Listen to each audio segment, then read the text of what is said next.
I'm 18 years old, and just a few months ago, I experienced something that made me vow never to step foot in a forest again.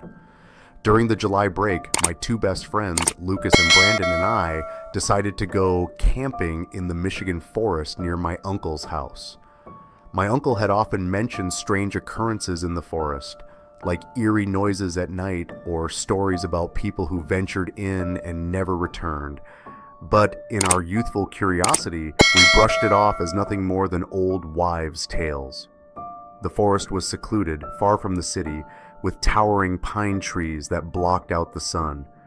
To us, it seemed like the perfect summer adventure. At first, everything was amazing. We were thrilled to be surrounded by nature, listening to the rustling leaves in the breeze and gazing up at the star-filled sky. The cool air and the scent of pine made everything feel surreal, like stepping into a memory from a perfect summer day. We set up our tent, built a fire, and roasted sausages over hot stones. Lucas even brought his guitar to play cheerful tunes under the moonlight. The forest was silent, except for the soft hum of insects blending with the crackling fire. But around 11 p.m., things started to get strange. Somewhere in the darkness, we heard a scream.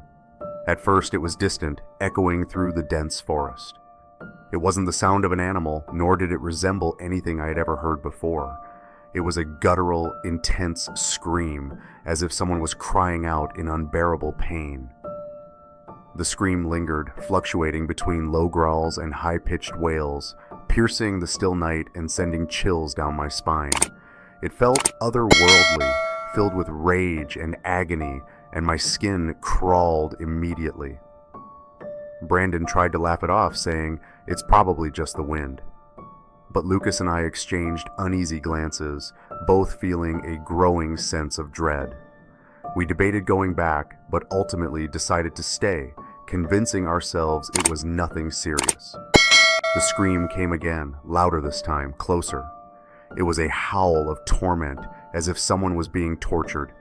Lucas, clearly shaken, gripped his pocket knife tightly.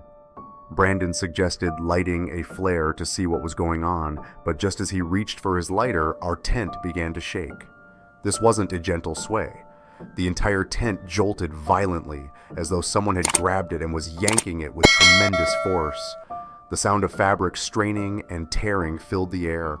I could feel the ground beneath us trembling, as if something massive was approaching.